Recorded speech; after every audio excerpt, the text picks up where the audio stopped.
ബഹുമാനമുള്ള സത്യവിശ്വാസികളെ, അല്ലാഹു സുബ്ഹാനഹു വ തആല ബന്ധങ്ങൾക്ക് ഏറെ പ്രാധാന്യം നൽകി. പരിശുദ്ധമായ ദീനുൽ ഇസ്ലാം ബന്ധങ്ങളെയും കടമകളെയും കടപ്പാടുകളെയും വിശദമായി കൊണ്ട് തന്നെ മനുഷ്യനെ പഠിപ്പിച്ചു. മറ്റൊരു മതവും പഠിപ്പിക്കാത്ത രൂപത്തിൽ, മറ്റാരും ചർച്ച ചെയ്യാത്ത രൂപത്തിൽ ഓരോരുത്തർക്കുമുള്ള കടമകളെയും ബാധ്യതകളെയും മരണത്തിന് മുമ്പ് അവർ പാലിച്ചു തീർക്കേണ്ട, ചെയ്തു തീർക്കേണ്ട കടപ്പാടുകളെ സംബന്ധിച്ചും ഖുർആനും ഹദീസും സവിസ്തരം പ്രതിപാദിച്ചു. ഇസ്ലാമിലൊരു വിഷയം തന്നെ അതാണ്, കടമകൾ. രണ്ട് കടമകളാണ് ഒരു മനുഷ്യനെ സംബന്ധിച്ചിടത്തോളം ഉള്ളത്. ഒന്ന് ഹഖ്ഖുല്ലാഹ്, അള്ളാഹുവിനോടുള്ള കടമകൾ, അള്ളാഹുവിനോടുള്ള ഹഖ്. അള്ളാഹുവിനോടുള്ള ഹഖ് അതെന്താണ്? അല്ലാ തുശ്രികൂ ബില്ലാഹി ശൈആ, നിങ്ങൾ അള്ളാഹുവിനെ മറ്റാരെയും അള്ളാഹുവിൽ പങ്കു ചേർക്കാതിരിക്കുക. അതാണ് അള്ളാഹുവിനോടുള്ള ഹഖ്. ഒരടിമക്ക് അള്ളാഹുവിനോടുള്ള ഹഖ് അതാണ്. അള്ളാഹുവിനെ മാത്രം ആരാധിക്കുക, ജീവിതത്തിൽ അള്ളാഹുവിനെ മാത്രം ഇടപെടിപ്പിക്കുക, അള്ളാഹുവിനെ പരിഗണിക്കേണ്ടടുത്ത് മറ്റാരെയും പരിഗണിക്കാതിരിക്കുക, അള്ളാഹുവിനെ മാത്രം മഅബൂദാക്കുക, മഅബൂദ് അള്ളാഹുവിനെ മാത്രമാക്കുക. അതാണ് മഅബൂദ്. ലാ ഇലാഹ ഇല്ലല്ലാഹയുടെ അർത്ഥം ലാ മഅബൂദ ബിഹഖ്ഖിൻ ഇല്ലല്ലാഹ്. മഅന ലാ ഇലാഹ ഇല്ലല്ലാഹ്. എന്താണ് ലാ ഇലാഹ ഇല്ലല്ലാഹയുടെ അർത്ഥം എന്ന് ചോദിച്ചാൽ അറബിയിൽ തന്നെ മറുപടി എന്താണ്? ലാ മഅബൂദ ബിഹഖ്ഖിൻ ഇല്ലല്ലാഹ്. യാഥാർത്ഥ്യപരമായും സത്യപരമായും ആരാധിക്കപ്പെടേണ്ടവൻ അല്ലാഹു അല്ലാതെ മറ്റാരുമില്ല. അതാണ് മഅബൂദ്. പണ്ഡിതന്മാരൊക്കെ നിങ്ങൾക്ക് എന്തറിയാം, ദീനിനെ കുറിച്ച് എന്താണ് നിങ്ങൾക്ക് അറിയുക എന്നതിന് ആദ്യത്തെ ചോദ്യം അതാണ്. പണ്ഡിതന്മാരൊക്കെ ചോദിക്കുന്നതാണ് മഅന ലാ ഇലാഹ ഇല്ലല്ലാഹ്. ലാ ഇലാഹ ഇല്ലല്ലാഹയുടെ അർത്ഥം എന്താണ്? അപ്പൊ നമുക്ക് പറയാൻ പറ്റണം ലാ മഅബൂദ ബിഹഖ്ഖിൻ ഇല്ലല്ലാഹ്. ചിലതൊക്കെ തന്നെ നമ്മൾ പഠിച്ചു വെക്കണം. നമ്മളുടെ ഇൽമിൽ അഭിവൃദ്ധി ഉണ്ടാവണം. ചിലത് ആ രൂപത്തിൽ തന്നെ നമ്മൾ അറിഞ്ഞു വെക്കണം. എല്ലാം നമ്മൾ കേട്ട് നമ്മുടെ ഭാഷയിൽ പറയുന്നതിന് പകരം ചിലത് ആ രൂപത്തിൽ തന്നെ പഠിക്കണം. അള്ളാഹുവിനോട് നമുക്കുള്ള ഹഖ് അതാണ്. ഈ മഅബൂദ് എന്ന് പറയാനുള്ള കാരണം മഅബൂദിന്റെ ഓപ്പോസിറ്റ്. അള്ളാഹു മഅബൂദ് ആണെങ്കിൽ നമ്മൾ ആരായി? അബ്ദ്. അബ്ദ് മഅബൂദ്. അബദ യഅബുദു. എന്താ ഫിഅലിൽ നിന്നാണ് അത് ഉണ്ടാകുന്നത്? അബദ യഅബുദു, ആരാധിക്കുക. അബ്ദ് ആരാധിക്കുന്നവൻ, മഅബൂദ് ആരാധിക്കപ്പെടുന്നവൻ. ളറബ അടിക്കുക, വാലിബ് അടിക്കുന്നവൻ, മദ്റൂബ് അടിക്കപ്പെട്ടവൻ. അതായത് ആർക്കാണ് അടി കിട്ടിയത്? അവൻ. കതബ എഴുതുക, കാതിബ് എഴുതുന്നവൻ, മക്തൂബ് എഴുതപ്പെട്ടത്. ഇപ്പൊ കിതാബിന് മക്തൂബ് എന്ന് പറയും, എഴുതപ്പെട്ടതാണ്. അതാണ് അബദ യഅബുദു. അബ്ദ്. അല്ലാഹു മഅബൂദാണ്. നബി സല്ലല്ലാഹു അലൈഹി വസല്ലം രണ്ട് കൂട്ടരെ കുറിച്ച് പറഞ്ഞു. അബ്ദു ദീനാരി വദ്ദിർഹം. അബ്ദു ദീനാർ വദ്ദിർഹം. ദീനാറിന്റെയും ദിർഹമിന്റെയും അടിമകൾ. ദീനാറും ദിർഹമിന്റെയും അടിമകൾ എന്ന് പറഞ്ഞാൽ ദീനാറിനെയും ദിർഹമിനെയും ഇവരാരാക്കി? മഅബൂദാക്കി. അള്ളാഹുവിന്റെ അടിമകൾ എന്ന് പറഞ്ഞാൽ അള്ളാഹുവിനെ മഅബൂദാക്കിയവർ. അങ്ങനെയാണല്ലോ. അള്ളാഹുവിന്റെ അടിമകൾ എന്ന് പറഞ്ഞാൽ അള്ളാഹുവിനെ മഅബൂദ് ആക്കിയവർ. ദീനാറിനെയും ദിർഹമിനെയും, അതായത് പൈസ, സമ്പത്തിനെ മഅബൂദാക്കിയവരാണ് സമ്പത്തിന്റെ അടിമകൾ. ഏതൊന്നിനെയോ നമ്മൾ മഅബൂദാക്കിയാലാണ് നമ്മൾ അതിന്റെ അടിമയാവുക. ഇവിടെ നബി സല്ലല്ലാഹു അലൈഹി വസല്ലം തങ്ങൾ തഇസ അബ്ദു ദീനാരി വ ദിർഹം, ദീനാറിന്റെയും ദിർഹമിന്റെയും അടിമകൾ നശിക്കട്ടെ എന്ന് പറഞ്ഞു. ദീനാറിന്റെയും ദിർഹമിന്റെയും അടിമകൾ നശിക്കട്ടെ, അതായത് സമ്പത്തിനെ മഅബൂദായി കണ്ടവർ, കാര്യങ്ങൾ നടത്തുന്നത് സമ്പത്താണെന്ന് ധരിച്ചവർ. നമ്മൾ ശിർക്ക് എന്ന് പറയുമ്പോൾ വെറും ജാറ ചിന്തിക്കരുത്. അല്ലാഹുവല്ലാത്ത ജാറത്തിൽ കിടക്കുന്ന അല്ലെങ്കിൽ മരിച്ചുപോയ ആളുകളോട് വിളിച്ചു തേടിയാൽ മാത്രമല്ല ശിർക്ക്. അള്ളാഹുവിന്റെ സ്ഥാനത്ത് കാര്യങ്ങൾ നടത്താൻ സാധിക്കുമെന്ന് നമ്മൾ കരുതുന്നതെല്ലാം അള്ളാഹുവിൽ പങ്കുചേർക്കലാണ്. പണ്ഡിതന്മാർ പറഞ്ഞു, ഇസ്തിഅമാലുൽ അസ്ബാബി ജായിസുൻ, സബബുകളെ, അള്ളാഹു നമുക്ക് മുമ്പിൽ വെച്ച സബബുകളെ ഉപയോഗിക്കൽ അനുവദനീയമാണ്. എന്നാൽ ഇഅ്തിമാദുൽ അസ്ബാബി ശിർകുൻ ഫി തൗഹീദ്, അസ്ബാബുകളെ ഇഅ്തിമാദ് ചെയ്യൽ, അതിനെ അവലംബിക്കൽ, അത് ശിർകുൻ ഫി തൗഹീദ്, തൗഹീദിലുള്ള ശിർക്കാണ്. ഉദാഹരണം പറഞ്ഞാൽ പൈസ ഉപയോഗിക്കണം, അല്ലെ? ഇസ്തിഅമാൽ ചെയ്യണം. എന്തിനു പൈസ ആവശ്യമാണ്? പൈസ ഇല്ലാതെ കാര്യങ്ങളൊന്നും നടക്കൂല. നമ്മൾ പൈസ എന്താണ് ചെയ്യുന്നത്? ഇസ്തിഅമാൽ ചെയ്യാണ്, ഉപയോഗിക്കണം. അള്ളാഹു നമുക്ക് സബബാക്കി തന്ന, നമ്മളുടെ കാര്യങ്ങൾ നടക്കാൻ അള്ളാഹു നമുക്ക് നിശ്ചയിച്ചു തന്നൊരു സബബാണ് പൈസ. മറ്റെല്ലാ സംഗതികളും നമ്മൾ ഇന്ന് ഉപയോഗിക്കുന്നതെല്ലാം നമ്മൾ എന്താണ് ചെയ്യുന്നത്? ഇസ്തിഅമാൽ ചെയ്യാണ്, ഉപയോഗിക്കണം. എന്നാൽ ഈ ഇഅ്തിമാദ് ചെയ്യാന്ന് പറഞ്ഞാൽ എന്താ? ഒരാള് പറയാണ്, ഒരു പ്രയാസം വന്നു, രോഗം വന്നു, ഭാര്യ പറഞ്ഞു മോൾക്ക് സുഖമില്ല, നല്ല പനി, ബേജാറാവണ്ട, പൈസ ഇല്ലേ, വണ്ടിയില്ലേ, നമുക്ക് ഹോസ്പിറ്റലിൽ പോകാനോ. ഇഅ്തിമാദായി. ഇഅ്തിമാദായി. മുവഹ്ഹിദീങ്ങൾ ശ്രദ്ധിക്കേണ്ട വാക്കുകളാണ് ഇതൊക്കെ. ഇഅ്തിമാദായി. ഇനി അത് വാക്കിലില്ല എങ്കിലും മനസ്സിൽ എനിക്ക് ബേജാറൊന്നുമില്ല, എന്റെ അടുത്ത് പൈസയുണ്ട്. പൈസയെ റബ്ബാക്കുകയാണ്, സമ്പത്തിനെ റബ്ബാക്കുകയാണ്. എന്റെ കാര്യങ്ങൾ നടത്താൻ എന്റെ കയ്യിലുള്ള പൈസക്ക് കഴിയും, എന്റെ കാര്യങ്ങൾ പൂർത്തിയാക്കാൻ എന്റെ കയ്യിലുള്ള പൈസക്ക് കഴിയും. ആ പൈസയിലേക്ക്, സമ്പത്തിലേക്ക്, അല്ലെങ്കിൽ അധികാരത്തിലേക്ക്, ഞാൻ മുഖ്യമന്ത്രിയാണ്, അല്ലെങ്കിൽ ഞാൻ പ്രസിഡന്റാണ്, അല്ലെങ്കിൽ ഞാൻ ഇന്ന ആളാണ്, അതുകൊണ്ട് എന്നെ സംബന്ധിച്ചിടത്തോളം ഒന്നും വരാൻ പോകുന്നില്ല, എന്റെ അധികാരം ഉപയോഗപ്പെടുത്തി ഞാൻ കാര്യങ്ങൾ ചെയ്യും. ആ അധികാരത്തെ ഇഅ്തിമാദ് ചെയ്യണം. ശിർകുൻ ഫി തൗഹീദ്, അത് തൗഹീദിലുള്ള ശിർക്കാണ്. ഇഅ്തിമാദ് ചെയ്യൽ ശിർക്കാണ്. അതുകൊണ്ടാണ് റസൂലുള്ളാഹി സ്വല്ലല്ലാഹു അലൈഹി വസല്ലം തങ്ങൾ ശിർകുൽ അസ്ഗർ ആയിട്ട് പഠിപ്പിച്ചത്. ശിർകുൽ അസ്ഗർ ആയിട്ട് പഠിപ്പിച്ചു, ലൗലൽ കിലാബു ലജാഅത്തിൽ ലുസൂസ്. ഇബ്നു അബ്ബാസ് റളിയല്ലാഹു പറയാണ്, ലൗലൽ കിലാബു, വീട്ടിൽ പട്ടിയില്ലായിരുന്നെങ്കിൽ, ലജാഅത്തിൽ ലുസൂസ്, കള്ളൻ കയറിയേനെ. കള്ളൻ കയറിയേനെ, വീട്ടിൽ കാവൽ പട്ടി ഇല്ലായിരുന്നെങ്കിൽ കള്ളൻ കയറിയേനെ. ഷിർക്കുൻ അസ്ഗറിൽ പെടുത്തിയുണ്ട്. ഷിർക്കാണ്. കാരണം കള്ളൻ കയറാതിരുന്നത് നായ ഉണ്ടായത് കൊണ്ടാണ് എന്നുള്ള മനസ്സിന്റെ ആ ഒരു ചിന്ത ഷിർക്കാണ്. പറ്റില്ല. നായ കയറാതിരുന്നത് അള്ളാഹു കാവലുണ്ടായത് കൊണ്ട്, അള്ളാഹു കാത്തത് കൊണ്ട്.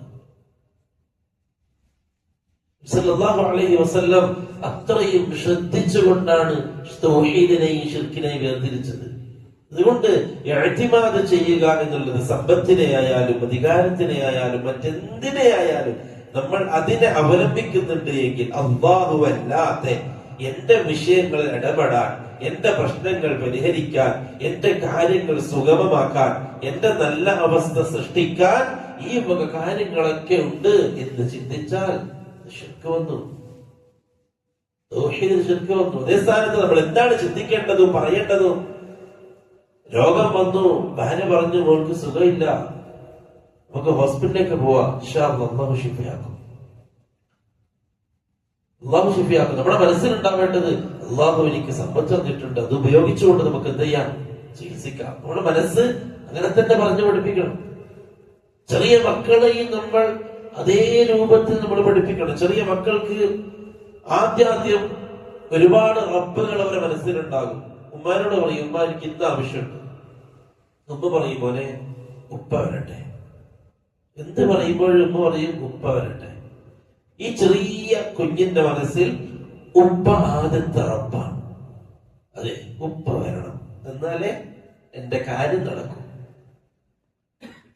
ഉപ്പ വന്ന് ഉപ്പാനോട് കാര്യം പറഞ്ഞു, ഉപ്പ ഇന്നത് വേണം. ഉപ്പ പറഞ്ഞു മോനെ ജോലി ശരിയാവട്ടെ. ആ കുഞ്ഞിന്റെ മനസ്സിൽ രണ്ടാമത്തെ റബ്ബ് ജോലി. അപ്പൊ ഉപ്പ വേണം, രണ്ടാമത്തത് ജോലി വേണം. ജോലി ഇല്ലെങ്കിൽ കാര്യം നടക്കൂല, എന്റെ ആവശ്യം നടക്കൂല. ജോലി കിട്ടി, മോനുപ്പാനോട് പറഞ്ഞു ഉപ്പ ഇന്ന സാധനം വേണം. ഉപ്പ പറഞ്ഞു മോനെ ശമ്പളം കിട്ടട്ടെ. അപ്പൊ മൂന്നാമത്തത് ശമ്പളം. അപ്പൊ ഉപ്പ വേണം, ജോലി വേണം, ശമ്പളം വേണം. ഈ ചെറിയ മനസ്സിൽ റബ്ബുകൾ കയറിക്കൂടാണ്. എന്റെ ആവശ്യം നടക്കാൻ എനിക്ക് ഇന്നതൊക്കെ ആവശ്യമാണ്. അതേ സ്ഥാനത്ത് ചെറിയ കുഞ്ഞിന്റെ മനസ്സിൽ നമ്മൾ ശീലിപ്പിക്കേണ്ടത്, എന്തെങ്കിലും ആവശ്യമായിട്ട് നമ്മുടെ മുമ്പിൽ വന്നാൽ മോനെ അള്ളാനോട് പറ, അള്ളാഹ് നമുക്ക് തരും. ആ കുഞ്ഞിന്റെ മനസ്സിൽ ചെറുപ്പത്തിലെ അള്ളാനോട് പറയണം. പറയുന്ന മക്കളുണ്ട് അല്ലെ? അള്ളാനോട് പറയണം. അള്ളയാണ് നമുക്ക് തരേണ്ടത്, അള്ളയാണ് നമുക്ക് തരേണ്ടത്. ചെറിയ മനസ്സുകൾ അള്ളാഹു കയറാൻ തുടങ്ങും. എന്താവശ്യമുണ്ടെങ്കിലും നമുക്ക് അള്ളാഹു തരും. അള്ളാഹുവിന്റെ സ്ഥാനത്ത് മറ്റ് റബ്ബുകൾ കയറിക്കോളും. മറ്റ് റബ്ബുകൾ നമ്മൾ അറിയാതെ കയറിക്കോളും. അതിൽപ്പെട്ടതാണ് ഈ സമ്പത്ത്, അധികാരം എല്ലാം. അതുകൊണ്ടാണ് ലാ മഅബൂദ ബിഹഖ്ഖിൻ ഇല്ലല്ലാഹ് എന്ന് പറഞ്ഞത്. മഅബൂദ് ആരാധിക്കപ്പെടുന്നവൻ യഥാർത്ഥമായിട്ടും അല്ലാഹു മാത്രമാണ്. എന്തിനും ആസ്വദിക്കേണ്ടവൻ, എന്തിനും തിരിയേണ്ടവൻ അല്ലാഹു മാത്രമാണ്. പരിശുദ്ധ ഖുർആനിൽ അല്ലാഹു പറഞ്ഞു, അഫറഅയ്ത മൻ ഇത്തഖദ ഇലാഹഹു ഹവാഹു. സ്വന്തം ഇച്ഛകളെ ഇലാഹാക്കിയവരെ കുറിച്ച് എന്താണ് താങ്കളുടെ അഭിപ്രായം? അഫമൻ ഇത്തഖദ, സ്വന്തം ഇച്ഛകളെ ഇലാഹാക്കിയവർ. ഇച്ഛകളെ ഇലാഹാക്കുക എന്ന് പറഞ്ഞാൽ എന്താ? ഇലാഹ് അല്ലാഹുവാണ് അല്ലെ? താല്പര്യങ്ങളെ ഇലാഹാക്കുക എന്ന് പറഞ്ഞാൽ താല്പര്യങ്ങളെ അനുസരിക്കുക, താല്പര്യങ്ങൾക്ക് അടിമപ്പെടുക, സ്വന്തം ഇച്ഛകളെ മഅബൂദാക്കുക, സ്വന്തം ഇച്ഛകളെ മഅബൂദാക്കുക. എന്നിട്ടോ തന്റെ താല്പര്യങ്ങൾ എന്താണോ സംസാരിക്കുന്നത്, അല്ലെങ്കിൽ എന്റെ താല്പര്യങ്ങൾ എന്താണോ തന്നോട് പറയുന്നത്, അതിനനുസരിച്ച് പ്രവർത്തിക്കുക. ഇവർ അള്ളാഹുവിന്റെ സ്ഥാനത്ത് സ്വന്തം താല്പര്യങ്ങളെ വെച്ചവരാണ്. കാരണം അള്ളാഹുവാണ് ഹാക്കിം, അള്ളാഹുവാണ് നിയമനിർമ്മാണത്തിന് അധികാരമുള്ളവൻ, അള്ളാഹുവാണ് നമ്മളോട് കൽപ്പിക്കുന്നവൻ. ആ അള്ളാഹുവിനാണ് നമ്മൾ അനുസരിക്കേണ്ടവൻ.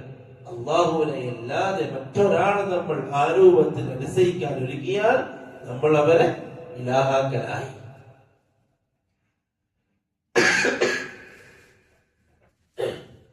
അതുകൊണ്ട് ഒന്നാമത്തെ ഹക്ക് പൂർണ്ണമായിട്ടും അള്ളാഹുവിനുള്ളതാണ്. ആ ഹക്ക് അള്ളാഹുവിന് നമ്മൾ കൊടുക്കണം. അത് രാവിലെ എഴുന്നേറ്റത് മുതൽ ഉറങ്ങുന്നത് വരെ, മരിക്കുന്നത് വരെ അത് കൊടുത്തോണ്ടേയിരിക്കണം. അതിൽ ഒരു പ്രശ്നവും വരാൻ പാടില്ല. എന്ത് വന്നാലും, എന്ത് പ്രശ്നം വന്നാലും ഇതെന്റെ അള്ളാഹുവിൽ നിന്നുള്ളതാണ്, ഇത് നീക്കാൻ എന്റെ അള്ളാഹുവിനെ കഴിയും. എന്ത് ഹൈറ് വന്നാലും ഇതെനിക്ക് അള്ളാഹ് തന്നതാണ്. എല്ലാ ക്രെഡിറ്റും അള്ളാഹ്ക്ക് വേണം, എല്ലാ ക്രെഡിറ്റും അള്ളാഹ്ക്ക് വേണം. എത്രത്തോളം നബി സല്ലല്ലാഹു അലൈഹി വസല്ലം നമ്മൾ പഠിപ്പിച്ചു, എന്തെങ്കിലും സാധനം നിലത്ത് വീണ് പൊട്ടി, അല്ലെങ്കിൽ അനിഷ്ടമായ എന്തെങ്കിലും കാര്യം ഉണ്ടായാൽ ഉടനെ പറയണം ഖദ്ദറല്ലാഹ് വമാ ശാഅ ഫഅൽ. നമ്മൾക്ക് യാതൊരു ബന്ധമില്ല. ഖദ്ദറല്ലാഹ്, അല്ലാഹു തീരുമാനിച്ചു, വിധിച്ചു. വമാ ശാഅ ഫഅൽ, അവൻ ഉദ്ദേശിച്ചത് അവൻ ചെയ്തു. എന്തിന്റെയും ക്രെഡിറ്റ് ഗോസ് ടു അല്ലാഹ്. അള്ളാഹിലേക്ക് പോകണം. അതാകുമ്പോഴാണ് നമ്മൾ പ്യൂർ മുവഹിദാവുക. എന്തിനും ഏതിനും അല്ലാഹ്.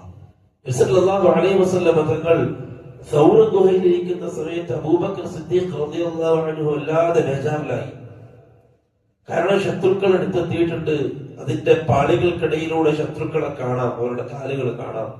അവരെങ്ങാനും താഴോട്ട് നോക്കിയാൽ ഗുഹക്കുള്ളിലേക്ക് അവർക്ക് കാണാം. വല്ലാതെ പേടിച്ചു. കാരണം അബൂബക്കർ റളിയല്ലാഹു മുഹമ്മദ് സല്ലല്ലാഹു അലൈഹി വസല്ലം മാത്രമേ ഉള്ളൂ, ശത്രുക്കൾ അധികമുണ്ട്. അവര് വാളെടുത്ത് ഇറങ്ങിയിട്ടാണ്, കണ്ടാൽ വെട്ടാനാണ് തീരുമാനം. വല്ലാതെ ബേജാറായി നിൽക്കുക. ആ സമയത്താണ് റസൂലുള്ളാഹി സ്വല്ലല്ലാഹു അലൈഹി വസല്ലം തങ്ങൾ അബൂബക്കർ സിദ്ദീഖ് റളിയല്ലാഹു അൻഹു പഠിപ്പിക്കുന്നത്, അബൂബക്കർ മൂന്നാമനായിട്ട്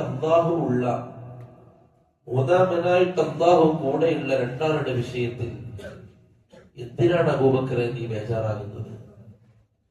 അല്ലാഹു കൂടെയുണ്ട്. യഖീൻ പഠിപ്പിക്കാം, ബേജാറ് വേണ്ട. നമ്മൾ രണ്ടാളല്ല, മൂന്നാമനായിട്ട് നമ്മളുടെ കൂടെ അല്ലാഹു ഉണ്ട്. ശത്രുക്കൾ മൂക്കിത്തുമ്പത്താണെങ്കിലും അവർക്ക് നമ്മളിലേക്ക് എത്താൻ കഴിയില്ല. അല്ലാഹു സഹായിക്കാനുണ്ട്. സല്ലല്ലാഹു അലൈഹി വസല്ലം തങ്ങളുടെ ഈ വാക്ക് പരിശുദ്ധ ഖുർആനിൽ അല്ലാഹു എടുത്തു പറഞ്ഞു അല്ലാഹ്. അതുകൊണ്ട് ഒന്നാമത്തെ ഹക്ക് അല്ലാഹുവിന് കൊടുക്കാനുള്ളതാണ്. അതിൽ ഒരു തരത്തിലുള്ള വിട്ടുവീഴ്ചക്കും നമ്മൾ നമ്മുടെ ജീവിതത്തിൽ തയ്യാറാകാൻ പാടില്ല. അത് ഒരു നിലക്കും ഈ പറഞ്ഞതുപോലെ അബ്ദു ദീനാറും നമ്മളാവുന്നില്ല, അബ്ദു ദിർഹവും നമ്മളാവുന്നില്ല, നമ്മൾ അബ്ദുൽ ഹവയും ആകുന്നില്ല. ഒന്നിനെയും നമ്മൾ പരിഗണിക്കുന്നില്ല ഇല്ലല്ലാഹ്, അല്ലാഹുവിനെ അല്ലാതെ. രണ്ടാമത്തെ ഹക്ക് അത് മനുഷ്യരോടുള്ള ഹക്കാണ്. ഈ രണ്ട് ഹക്കുകളും പൂർത്തിയാക്കിയാലേ നാളെ അല്ലാഹുവിന്റെ മുമ്പിൽ രക്ഷപ്പെടാൻ പറ്റൂ. അല്ലാണ്ട് ഒരാളെ നിസ്കരിച്ച് സക്കാത്ത് കൊടുത്ത് സദഖ കൊടുത്ത് പള്ളിയിൽ തന്നെ കൂടി ദിക്ർ ചെയ്ത് അങ്ങനെ മരിച്ചുവിട്ട് അല്ലാഹുവിന്റെ മുമ്പിൽ പോയാ നിനക്ക് ഉപ്പുണ്ടായിരുന്നില്ലേ, നിനക്ക് വയലുണ്ടായിരുന്നില്ലേ, നിനക്ക് അയൽവാസി ഉണ്ടായിരുന്നില്ലേ, നിനക്ക് കുടുംബം ഉണ്ടായിരുന്നില്ലേ, നിനക്ക് നാട്ടുകാരുണ്ടായിരുന്നില്ലേ, നീ എന്താ ചെയ്തു വെച്ചാൽ മറുപടി വേണം. രണ്ടാമത്തെ ഹക്ക് മനുഷ്യരുമായി ബന്ധപ്പെട്ട ഹക്കാണ്. മനുഷ്യനുമായി ബന്ധപ്പെട്ട ഹക്കിൽ കഴിഞ്ഞ ക്ലാസ്സിൽ നമ്മൾ മാതാപിതാക്കളോടുള്ള കടമകളെ കുറിച്ച് നമ്മൾ സംസാരിച്ചു. ഇനി നമുക്ക് വളരെ പ്രാധാന്യത്തോടുകൂടി ചർച്ച ചെയ്യേണ്ട ഒരു വിഷയം കുടുംബ ബന്ധമാണ്, സിലത്തുർ റഹീം. പ്രിയപ്പെട്ടവരെ, നമ്മൾ ആരും ഇതുവരെ ഗൗരവത്തിലെടുക്കാത്തൊരു വിഷയം, ഇതുവരെ ഈ പറയുന്ന ഞാനടക്കം പരിശുദ്ധ ഖുർആനും ഹദീസും കുടുംബ ബന്ധത്തെയും അതിനെ ചേർക്കലിനെയും എത്ര പ്രാധാന്യത്തോടുകൂടിയാണോ കണ്ടത്, ആ പ്രാധാന്യത്തിൽ ഇതുവരെ നമ്മൾ ആരും എത്തിയിട്ടില്ല എന്നതാണ് സത്യം. ഇല്ലാമൻ റഹിമല്ലാഹ്, അല്ലാഹു പ്രത്യേകം കാരുണ്യം ചെയ്തവർ ഒഴികെ. അവർ ഇന്നും അത് കാത്ത് സംരക്ഷിച്ചു പോരുന്നു. അത്രക്ക് ശക്തമാണ് കുടുംബ ബന്ധത്തിന്റെ പ്രാധാന്യം ഇസ്ലാമിൽ, അത്രക്ക് ശക്തമാണ്. റഹീം എന്താണ് കുടുംബ ബന്ധത്തിനെ കുറിച്ച് പറഞ്ഞത്? സിലത്തുർ റഹീം. എന്താണ് റഹീം എന്ന വാക്ക്? നമുക്കറിയുന്നത് പോലെ റഹ്മത്ത് അല്ലെ, അതിൽ നിന്നുള്ളത് തന്നെയാണ് റഹീം. പണ്ഡിതന്മാർ പറഞ്ഞു യദുല്ലു അലൽ ദിഖ്ഖതി വൽ അത്ഫി വർ-റഅഫ. റഹീം എന്ന് പറഞ്ഞാൽ കാരുണ്യത്തെയും വിട്ടുവീഴ്ചയെയും ആർദ്രതയെയും സൗമ്യത്തെയും സൂചിപ്പിക്കുന്ന വാക്കാണ് റഹീം. വതറാഹുൽ ഖൗം, സമൂഹത്തോട് കാരുണ്യത്തോടുകൂടി പെരുമാറുക എന്നതാണ് ആ വാക്കിനർത്ഥം. റഹീം റഹീമ ബഅദുഹും ബഅദ, അവർ പരസ്പരം അങ്ങോട്ടും ഇങ്ങോട്ടും കാരുണ്യം കാണിച്ചു എന്നതിന് റഹീമ എന്ന വാക്കാണ് ഉപയോഗിക്കുക. അതാണ് റഹീം, സിലത്തുർ റഹീം. സാങ്കേതികപരമായിട്ട് അതിന്റെ അർത്ഥം അൽ ഇഹ്സാനു ഇലൽ അഖാരിബി അലാ ഹസ്ബി ഹാലിൽ വാസിൽ വൽ മൗസൂൽ. കുടുംബബന്ധം ചേർക്കുന്നവനും ചേർക്കപ്പെടുന്നവനും അവരുടെ അവസ്ഥകൾക്കനുസരിച്ച് പരസ്പരം അങ്ങോട്ടും ഇങ്ങോട്ടും നന്മകൾ ചെയ്യുക. അതാണ് സിലത്തുർ റഹീം എന്ന് പറഞ്ഞാൽ. അവരുടെ അവസ്ഥയെ പരിഗണിച്ചുകൊണ്ട്, കുടുംബക്കാരുടെ അവസ്ഥയെ പരിഗണിച്ചുകൊണ്ട് അവർക്ക് നന്മ ചെയ്യുക. അതാണ് ഇഹ്സാൻ. കുടുംബബന്ധം ചേർക്കൽ. അൽ ഇഹ്സാനു ഇലൽ അഖ്റബീന മിൻ ദമിൻ നസബി വൽ അസ്ഹാർ. ഭാര്യ ബന്ധം വഴിയുള്ള കുടുംബം, അതല്ലാതെ നമ്മളുടെ സ്വന്തം രക്തത്തിലുള്ള കുടുംബ ബന്ധം, അവരിലേക്ക് ഇഹ്സാൻ ചെയ്യുക, നന്മ ചെയ്യുക. വൽ അത്ഫു അലൈഹിം, അവരോട് കാരുണ്യം കാണിക്കുക, ലോലത കാണിക്കുക. വൽ റിഫ്ഖു ബിഹിം, അവരോട് ആർദ്രമായി പെരുമാറുക. വൽ റിആയതു ലി അഹ്വാലിഹിം, അവരുടെ അവസ്ഥകളെ പരിഗണിക്കുക. ഇതാണ് കുടുംബ ബന്ധം. ഈ അവസ്ഥകളെ പരിഗണിച്ച് ബന്ധക്കാരോട് നല്ല രൂപത്തിൽ അവരുടെ ആവശ്യങ്ങളെ പരിഗണിച്ച്, അവസ്ഥകളെ പരിഗണിച്ച് നന്മ ചെയ്യുന്നതിനാണ് കുടുംബ ബന്ധം എന്ന് പറയുക. അറബി ഭാഷയിൽ അതിന്റെ സാങ്കേതിക അർത്ഥത്തിലും ഇതാണ് കുടുംബ ബന്ധം. രണ്ടാമത്തേത്, പരിശുദ്ധ ഖുർആനും ഹദീസും കുടുംബ ബന്ധത്തിന് നൽകിയ പ്രാധാന്യം എന്താണ്? അഹ്മിയത്തു ഖീമത്തു സിലത്തിർ റഹിമി വദിൽ ഖുർബ. കുടുംബ ബന്ധക്കാർക്കും അതേപോലെ അടുത്ത ആളുകൾക്കും ഇസ്ലാം നൽകിയ പ്രാധാന്യം. ഒന്നാമത്തെ പ്രാധാന്യം, അല്ലാഹു സുബ്ഹാനഹു വ തആല മുഅ്മിനീങ്ങളോട് മീസാഖ് ചെയ്തു, കരാറ് ചെയ്ത വിഷയമാണ് കുടുംബ ബന്ധം ചേർക്കുക എന്നുള്ള വിഷയം. അല്ലാഹു പറഞ്ഞു, വഇദ് അഖദ്നാ മീസാഖ ബനീ ഇസ്രായീൽ, ബനീ ഇസ്രായീലുകാരോട് ഞാൻ കരാറ് പറഞ്ഞു, അവരിൽ നിന്നും ഞാൻ കരാറ് വാങ്ങി. എന്താണ്? ലാ തഅബുദൂന ഇല്ലല്ലാഹ്, അല്ലാഹുവിനെ അല്ലാതെ നിങ്ങൾ ആരാധിക്കരുത്. വബിൽ വാലിദൈനി ഇഹ്സാന, നിങ്ങൾ മാതാപിതാക്കൾക്ക് നന്മ ചെയ്യണം. വദിൽ ഖുർബ, ഇപ്പൊ നമ്മള് മാതാപിതാക്കളെ കുറിച്ച് പറഞ്ഞു. അല്ലാഹു തൗഹീദിലേക്ക് ചേർത്ത് പറഞ്ഞൊരു വിഭാഗം ആളുകളാണ് മാതാപിതാക്കൾ. തൊട്ടടുത്ത് അല്ലാഹു പറഞ്ഞത് വദിൽ ഖുർബ, കുടുംബക്കാർ. അള്ളാഹു കരാറ് വാങ്ങിയ ആളുകളാണ്. അള്ളാഹു കരാറ് വാങ്ങിയിരിക്കുകയാണ്. എന്ത്? അവരോട് നിങ്ങൾ നന്മ ചെയ്യണം, കുടുംബക്കാരോട് നിങ്ങൾ ഇഹ്സാൻ ചെയ്യണം. മറ്റൊരു ആയത്തിൽ അള്ളാഹു നന്മയെ കുറിച്ച് പറയാം. ഈ ഖിബ്ല മാറ്റവുമായി ബന്ധപ്പെട്ടുകൊണ്ട് മക്കയിൽ വലിയ ചർച്ചയുണ്ടായി. സല്ലല്ലാഹു അലൈഹി വസല്ലം ആദ്യം നിസ്കരിച്ചുകൊണ്ടിരുന്നത് ബൈത്തുൽ മുഖദ്ദസിലേക്ക് തിരിഞ്ഞാണ്. അല്ലാഹുവിന്റെ റസൂൽ സല്ലല്ലാഹു അലൈഹി വസല്ലം തങ്ങൾ ആഗ്രഹിച്ചു കഅബയിലേക്ക് നമ്മുടെ ഖിബ്ലയായിരുന്നെങ്കിൽ. ആഗ്രഹത്തെ മാനിച്ച് അല്ലാഹു കഅബയിലേക്ക് ഖിബ്ലയാക്കി. അങ്ങനെ ബൈത്തുൽ മുഖദ്ദസിൽ നിന്ന് കഅബയിലേക്ക് തിരിഞ്ഞ് നിസ്കരിക്കാൻ തുടങ്ങി. അപ്പൊ ശത്രുക്കളൊക്കെ കളിയാക്കി, അങ്ങോട്ട് തിരിയാ ഇങ്ങോട്ട് തിരിയാ, ഇതെന്താണെന്നൊക്കെ പറഞ്ഞ് കളിയാക്കാൻ തുടങ്ങി. ആ സമയത്ത് അല്ലാഹു പറഞ്ഞു, അങ്ങോട്ടും ഇങ്ങോട്ടും തിരിയുക എന്നുള്ളതിലൊന്നല്ല നന്മ. വലാകിന്നൽ ബിർറ, നന്മ എന്ന് പറഞ്ഞാൽ എന്താണ്? من آمن بالله واليوم الآخر والملائكة والكتاب والنبيين, അല്ലാഹുവിലും അന്ത്യദിനത്തിലും മലക്കുകളിലും കിതാബുകളിലും നബിമാരിലും വിശ്വസിക്കലാണ്.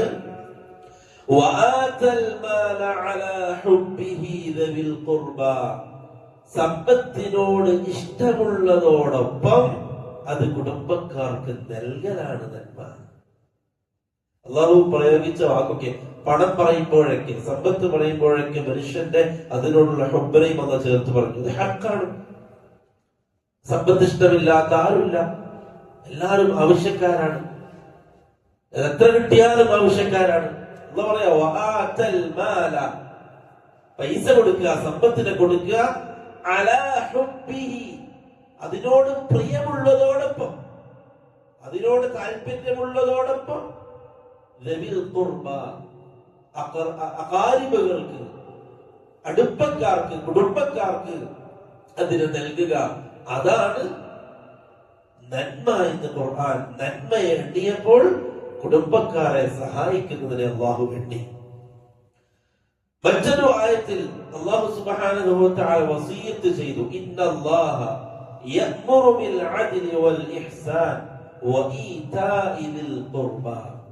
ഇന്നല്ലാഹ, തീർച്ചയായും അല്ലാഹു സുബ്ഹാനഹു വ തആല യഅ്മുറു, അല്ലാഹു കൽപ്പിക്കുന്നു, ബിൽ അദ്ലി, നീതി ചെയ്യാൻ, നീതി നടപ്പാക്കാൻ അല്ലാഹു കൽപ്പിക്കുന്നു.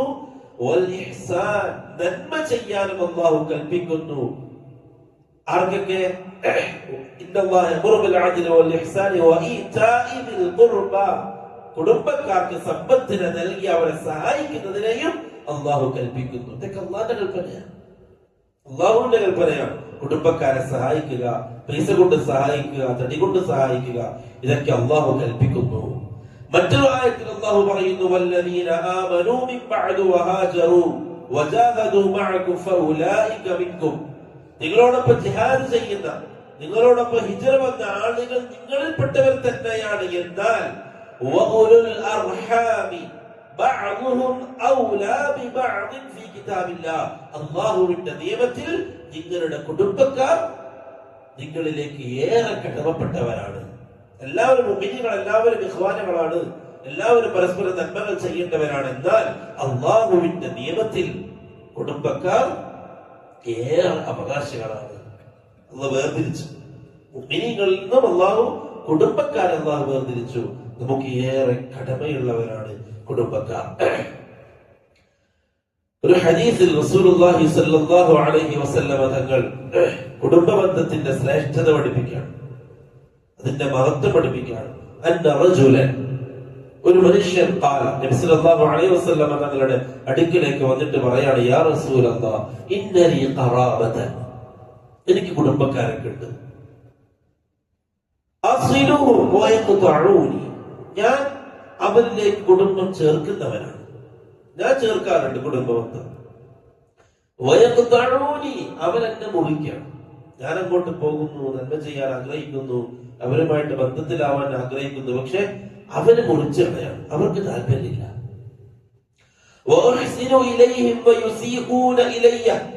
ഞാൻ അവരിലേക്ക് നന്മകൾ ചെയ്യുന്നു, അവരെന്റെ മേൽ മോശമായിട്ടാണ് ചെയ്യുന്നത്. ഞാൻ എത്ര നന്മകൾ ചെയ്യുമ്പോഴും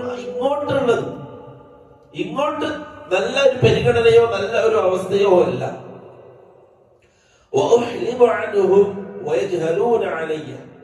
ഞാൻ അവരോട് വിവേകത്തോടുകൂടി നല്ല രൂപത്തിൽ പ്രവർത്തിക്കുന്നു, അവർ എന്നോട് വിഡ്ഢിത്തമാണ് അല്ലെങ്കിൽ ജഹാലത്താണ് എന്നോട് കാണിക്കുന്നത്, എന്നോട് വിവേകത്തോടുകൂടിയല്ല അവർ പെരുമാറുന്നത്. ഫഖാല റസൂലുള്ളാഹി സ്വല്ലല്ലാഹു അലൈഹി വസല്ലം തങ്ങൾ പറഞ്ഞു, ലഇൻ കുൻത കമാ ഖുൽത, കാര്യം നീ പറഞ്ഞതുപോലെയാണ് എങ്കിൽ, നീ പറഞ്ഞതുപോലെയാണ് എങ്കിൽ, ഫകഅന്നമാ തുസിഫുഹുൽ മല്ല, നീ അവരെ ചൂടുള്ള ചാരം തീറ്റിക്കുകയാണ് ചെയ്യുന്നത്. നീ അവരെ ചൂടുള്ള ചാരം തീറ്റിക്കുകയാണ് ചെയ്യുന്നത്. ആ വാക്കിന്റെ അർത്ഥം, നീ അവരെ വല്ലാത്ത ഒരു അവസ്ഥയിലാണ് നീ അവരെ കൊണ്ടുപോകുന്നത്. നീ അവരോട് നന്മ ചെയ്യുന്നു, അവർ നിന്നോട് ഇങ്ങോട്ട് മോശമായിട്ട് ചെയ്യുന്നു, നീ അങ്ങോട്ട് നന്മ ചെയ്തുകൊണ്ടേ ഇരിക്കുകയാണ്. അത് അവരെ വലിയ വലിയ അപകടത്തിലേക്കാണ് ചെന്നെത്തിക്കാൻ പോകുന്നത്. എന്നിട്ട് അല്ലാഹു റസൂൽ പറഞ്ഞു സല്ലല്ലാഹു അലൈഹി വസല്ലം, വലാ യസാലു മഅക മിനല്ലാഹി ളഹീറുൻ അലൈഹിം മാ ദുംത അലാ ദാലിക്, നീ ആ രൂപത്തിൽ പ്രവർത്തിച്ചു കൊണ്ടേയിരിക്കുകയാണ് എങ്കിൽ അവർക്കെതിരെ നിന്നെ സഹായിക്കാൻ അള്ളാഹുവിന്റെ അടുക്കൽ നിന്നുള്ളൊരു സഹായി എപ്പോഴും നിന്റെ കൂടെ ഉണ്ടാകും. അള്ളാഹുവിന്റെ അടുക്കൽ നിന്നുള്ള പ്രത്യേക സഹായം നമ്മളുടെ കൂടെ ഉണ്ടാകും. നമ്മളോട് ഇങ്ങോട്ട് മോശമായിട്ട് ചെയ്യുകയാണ് എങ്കിലും അങ്ങോട്ട് ചെയ്യുക, നന്മ ചെയ്യുക എന്നുള്ളതാണ് യഥാർത്ഥത്തിൽ കുടുംബബന്ധം. റസൂലുള്ളാഹി അലൈഹി വസല്ലം തങ്ങൾ പറഞ്ഞു, ലൈസൽ വാസിലു ബിൽ മുകാഫി, പകരത്തിന് പകരം ചെയ്യലല്ല കുടുംബബന്ധം.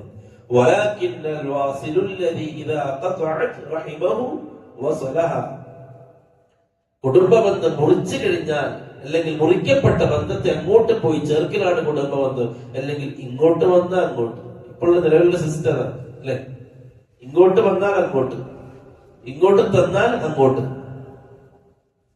ഇങ്ങോട്ട് എത്രയാണോ തന്നത് അത്ര തന്നെ അങ്ങോട്ട്, അധികമില്ല. ഇങ്ങോട്ട് എങ്ങനെയാണോ പെരുമാറുന്നത്, ഓന് ഞാൻ വിളിച്ചപ്പോ എന്റെ കല്യാണത്തിന് വന്നായിരുന്നു, അതുകൊണ്ട് ഓ വിളിച്ച ഞാൻ പോകും. മൂപ്പരുടെ മോന്റെ മംഗലത്തിന് നമ്മളെ വിളിച്ചിട്ടില്ല, അതുകൊണ്ട് നമ്മളെ മോന്റെ മംഗലത്തിനും മൂപ്പരെ വിളിക്കുന്ന പ്രശ്നമില്ല. ഇത് സിസ്റ്ററാണ്, ഇത് കുടുംബബന്ധമല്ല, ഇതല്ല കുടുംബബന്ധം. നമ്മളെ വിളിച്ചു, പക്ഷെ നമ്മളെ വീട്ടിലേക്ക് അവര് വന്നില്ല, ആയിക്കോട്ടെ, അവര് വിളിച്ചു, നമ്മള് വരും, അതാണ് കുടുംബബന്ധം. കുറച്ച് പ്രയാസമുണ്ട്, അതുകൊണ്ട് തന്നെ അതിന്റെ ശ്രേഷ്ഠത വലുതാണ്, അതുകൊണ്ട് നമുക്ക് കിട്ടാൻ പോകുന്ന നേട്ടങ്ങൾ വലുതാണ്. അവിടെയാണ് നമ്മൾ ചിന്തിക്കേണ്ടത്. നമ്മൾ ചിന്തിക്കേണ്ടത് അല്ലാഹുവിൽ നിന്നും നമുക്ക് എന്ത് കിട്ടുന്നു എന്നുള്ളതാണ്. സഹാബാക്കൾ അത് ചിന്തിച്ചുകൊണ്ടാണ് സഹാബാക്കൾക്ക് യുദ്ധമൊന്നും പ്രശ്നമില്ലാണ്ടായത്, അവർക്ക് യുദ്ധമൊന്നും ബുദ്ധിമുട്ടില്ലാതായത്. എന്ത് ചിന്തിച്ചിട്ടാണ്? അള്ളാഹുവിൽ നിന്ന് നമുക്ക് എന്ത് കിട്ടും എന്നുള്ളത് അള്ളാഹു റസൂൽ പറഞ്ഞെടുത്തോണ്ടേണ്ട്. ഒരുപക്ഷെ നിങ്ങൾക്ക് ബാഹ്യമായിട്ട് നിങ്ങളുടെ സമ്പത്ത് നഷ്ടപ്പെടാം, നിങ്ങൾ യുദ്ധത്തിൽ ഇറങ്ങിക്കഴിഞ്ഞാൽ നിങ്ങൾക്ക് പിന്നെ ഭാര്യയില്ല, മക്കളില്ല, കുടുംബമില്ല, ഭാര്യ വിധവയാവും, മക്കൾ അനാഥയാവും, ഇതൊക്കെ ഭൗതികമായിട്ട് നടക്കാൻ സാധ്യതയുള്ള സംഗതിയാണ്. എന്നിട്ട് പോലും സഹാബാക്കളെ യുദ്ധത്തിൽ പോർക്കളത്തിലേക്ക് ഇറക്കിയ കാര്യം അല്ലാഹുവിന്റെ റസൂൽ സല്ലല്ലാഹു അലൈഹി വസല്ലം നിങ്ങൾ യുദ്ധം ചെയ്താൽ അല്ലാഹുവിൽ നിന്ന് നിങ്ങൾക്ക് എന്ത് കിട്ടും എന്നതിനെ കുറിച്ച് പറഞ്ഞു കൊടുത്തോണ്ടേയിരുന്നു. നമ്മളും ചിന്തിക്കേണ്ടതാണ്, എനിക്ക് അല്ലാഹുവിൽ നിന്ന് എന്ത് കിട്ടും? ഞാൻ വിളിച്ചപ്പോൾ വന്നിട്ടില്ല, എന്റെ കുടുംബത്തിൽ ഒരു ഫംഗ്ഷനിൽ വന്നിട്ടില്ല, പക്ഷെ അവൻ അതേപോലെ എന്നെ വിളിച്ചിരിക്കുകയാണ്, ഞാൻ എന്ത് ചെയ്യണം?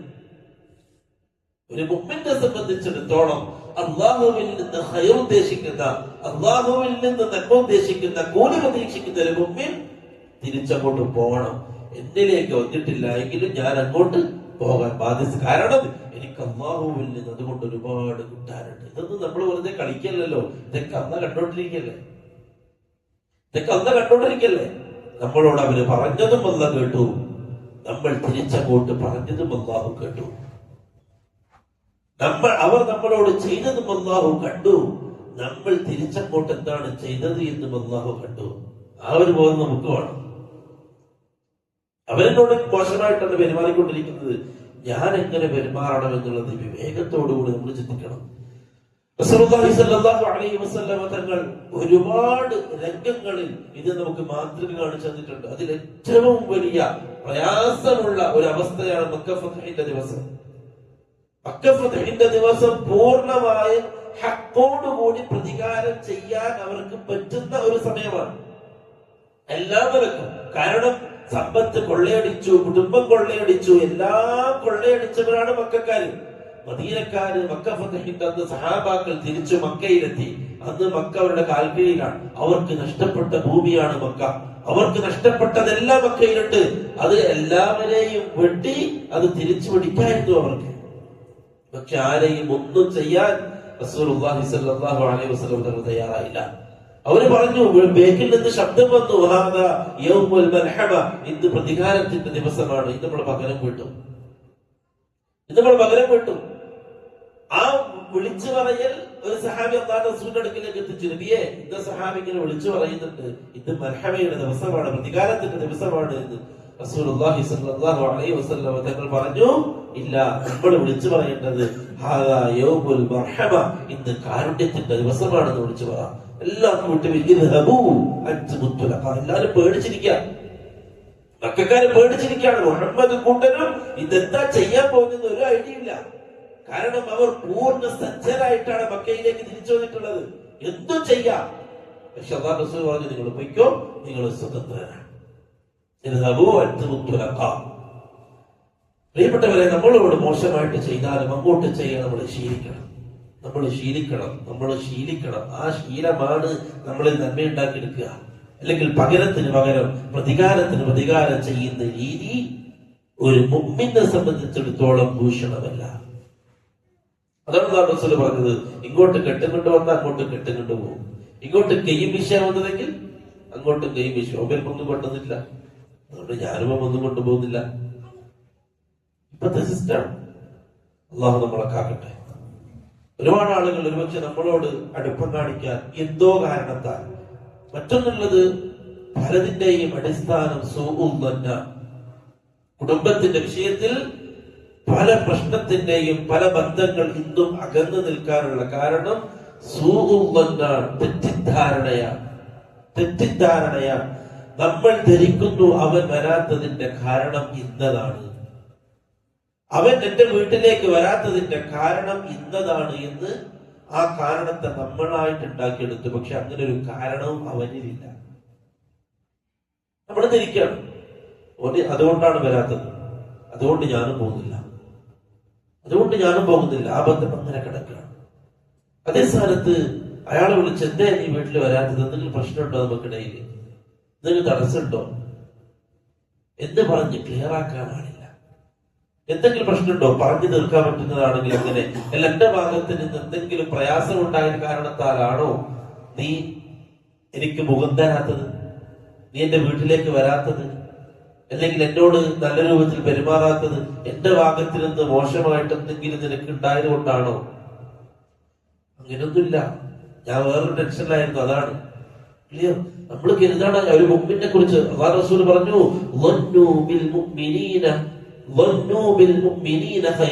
നിങ്ങൾ മുഅ്മിനീങ്ങളെ കുറിച്ച് ഖൈർ ഉദ്ദേശിക്കണം.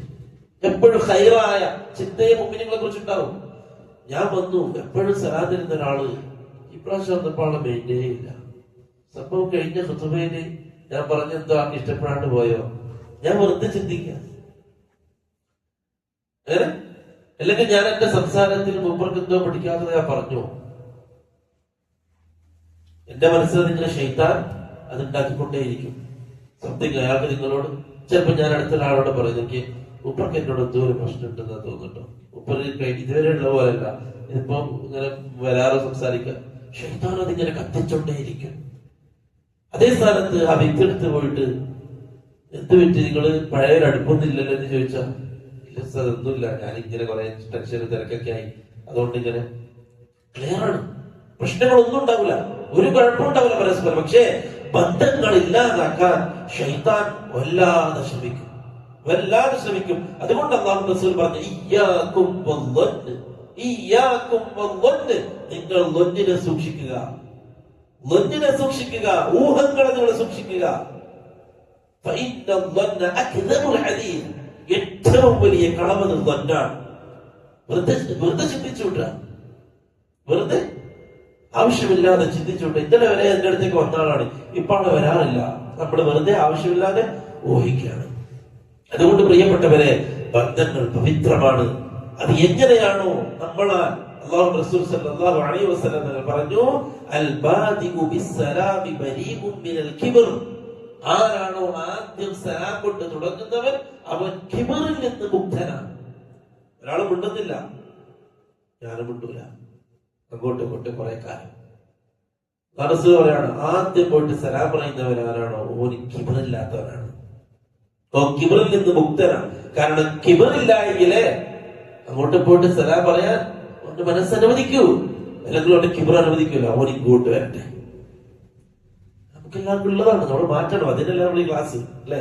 ഞാനും മാറണം, നിങ്ങളും മാറണം, എല്ലാം നമ്മൾ മാറിക്കൊണ്ടിരിക്കണം. ഓരോ ദിവസവും ഓരോ ആഴ്ചയും നമ്മളാരും പെർഫെക്റ്റ് അല്ല, നമ്മൾ ശരിയായിക്കൊണ്ടേയിരിക്കണം. അതിനാണ് നമ്മൾ പറഞ്ഞുകൊണ്ടും കേട്ടോണ്ടിരിക്കുന്നത്. അല്ലാതെ ചടഞ്ഞ എല്ലാ ആഴ്ചയും 2 ദിവസം ക്ലാസ് വരിക, ക്ലാസ് എടുക്കുക, പോവാ, ഇങ്ങനെ ഒരു സെറ്റപ്പ്. അതിന്റെ ആവശ്യമില്ല.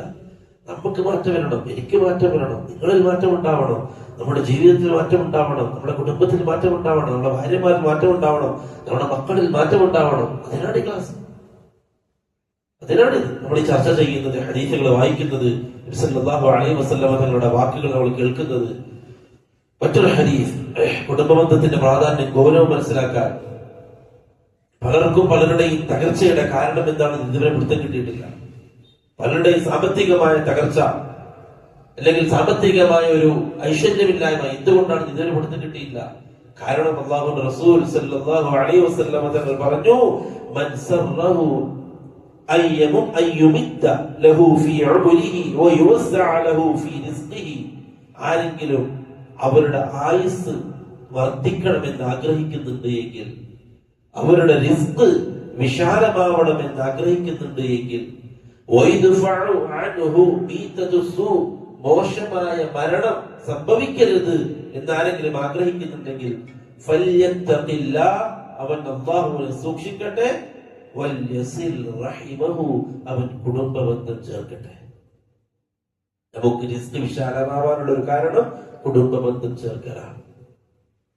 പറഞ്ഞല്ലോ, ഉപ്പാനോടും ഉമ്മാനോടും നല്ല രൂപത്തിൽ പെരുമാറുന്ന ആളുകളുടെ ജീവിതത്തിൽ ഐശ്വര്യം ഉണ്ടാവും, സമ്പത്തിൽ.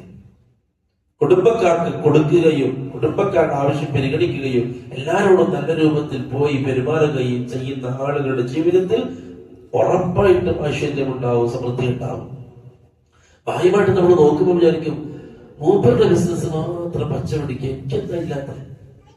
മൂപ്പരുടെ ബിസിനസ്സേ കാണുന്നുള്ളൂ, മൂപ്പരുടെ ജീവിതം ഇയാൾ കാണുന്നില്ല. അല്ലെ?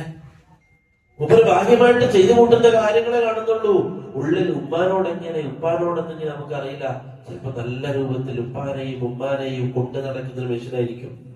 കുടുംബത്തെ പൊന്നുപോലെ നോക്കുന്ന മനുഷ്യനായിരിക്കും. കുടുംബത്തിൽ ഒരു പ്രശ്നവും വരാത്ത രൂപത്തിൽ, കുടുംബത്തിൽ ആരെയും പട്ടിണി കിടക്കാൻ ഇടാത്ത രൂപത്തിൽ, കുടുംബത്തിൽ ആർക്കും ഒരു പ്രയാസം ഉണ്ടാക്കാത്ത രൂപത്തിൽ ആ കാര്യങ്ങളെ കൈകാര്യം ചെയ്യുന്ന മനുഷ്യനായിരിക്കും. അല്ലാഹു ഐശ്വര്യം കൊടുക്കും. അല്ലാഹു റസൂൽ സല്ലല്ലാഹു അലൈഹി വസല്ലം പറയാണ്, അതേപോലെ തന്നെ മോശമായ മരണത്തിൽ നിന്നും അല്ലാഹു അവരെ സംരക്ഷിക്കും. ആരെ? കുടുംബബന്ധം സൂക്ഷിക്കുന്ന ആളുകളെ. മറ്റൊരു ഹദീസിൽ നബി സല്ലല്ലാഹു അലൈഹി വസല്ലം തങ്ങൾ പറയുകയാണ്, അല്ലാഹു സുബ്ഹാനഹു വ തആല ഒരു നാടിന് മുഴുവനും നന്മ ചെയ്യും. ഒരു നാടിന് മുഴുവനും അല്ലാഹു സമൃദ്ധി ഉണ്ടാക്കി കൊടുക്കും, ഐശ്വര്യം ഉണ്ടാക്കി കൊടുക്കും. വലിയ സമൃദ്ധിയും ഐശ്വര്യവും അല്ലാഹു ഒരു നാടിന് നൽകും. ഒരു മനുഷ്യൻ കാരണം, ആ നാട്ടിലുള്ള ഒരു വ്യക്തി കാരണം. എന്നിട്ട് അല്ലാഹു റസൂൽ പറയാണ്, വമാ നദറ ഇലൈഹിം മുൻദു ഖലഖഹും ബുഗ്ദൻ ലഹു. അല്ലാഹു സുബ്ഹാനഹു വ തആല അവരെ സൃഷ്ടിച്ചതിന് ശേഷം ഒരു പ്രാവശ്യം പോലും അവരെ ദേഷ്യത്തോടുകൂടി അല്ലാഹു നോക്കിയിട്ടില്ല. വെറുപ്പോടുകൂടി അല്ലാഹു ആ മനുഷ്യനെ നോക്കിയിട്ടില്ല. അല്ലാഹുവിന്റെ റസൂൽ സല്ലല്ലാഹു അലൈഹി വസല്ലം തങ്ങളോട് ചോദിച്ചു, നബിയെ അതെങ്ങനെയാണ്? എന്തുകൊണ്ടാണ് ആ മനുഷ്യനിലേക്ക് അല്ലാഹു ദേഷ്യത്തോടു കൂടി നോക്കാതിരുന്നത്? നബി സല്ലല്ലാഹു അലൈഹി വസല്ലം തങ്ങൾ പറഞ്ഞു, ബിസിലതിഹിം ലിഅർഹാമിഹിം. അയാൾ കുടുംബബന്ധം പുലർത്തുന്ന മനുഷ്യനാണ് എന്നതുകൊണ്ട്. കുടുംബബന്ധം പുലർത്തുന്ന, കുടുംബത്തെ സ്നേഹിക്കുന്ന, കുടുംബത്തിന്റെ ആവശ്യത്തെ പരിഗണിക്കുന്ന ഒരു മനുഷ്യൻ എന്നതിന്റെ പേരിൽ മാത്രം അല്ലാഹു ആ മനുഷ്യനിലേക്ക് സൃഷ്ടിച്ചത് മുതൽ കോപത്തോട് ദേഷ്യത്തോട് നോക്കിയിട്ടില്ല. അത്ര ഗൗരവമുള്ള, അത്ര അല്ലാഹുവിന്റെ അടുക്കൽ സ്ഥാനമുള്ള, മഹത്വമുള്ള ഒരു വിഷയമാണ് കുടുംബത്തെ ചേർക്കുക എന്നുള്ളത്. മറ്റൊരു ഹദീസിൽ റസൂലുള്ളാഹി സ്വല്ലല്ലാഹു അലൈഹി വസല്ലം തങ്ങൾ പറയാണ്, അർറഹീമു മുഅല്ലഖതുൻ ബിൽ അർശ്. അതിനേക്കാൾ വലിയ ഗൗരവം അർറഹീമു മുഅല്ലഖതുൻ ബിൽ അർശ്. കുടുംബബന്ധം അത് അർശിനോട്, അല്ലാഹുവിന്റെ അർശിനോട് ബന്ധിക്കപ്പെട്ട് കിടക്കുകയാണ്. അതിന്റെ ബന്ധം അല്ലാഹുവിന്റെ അർശുമായിട്ടാണ്. തഖൂലു, കുടുംബബന്ധം നാളെ ഖിയാമത്ത് നാളിൽ പറയും, മൻ വസലനി വസലല്ലാഹ്. അല്ലാഹുവേ, ആരാണോ എന്നെ ചേർത്തത് നീ അവനെ ചേർക്കണേ, സ്വർഗത്തിലേക്ക് നീ അവനെ ചേർക്കണേ.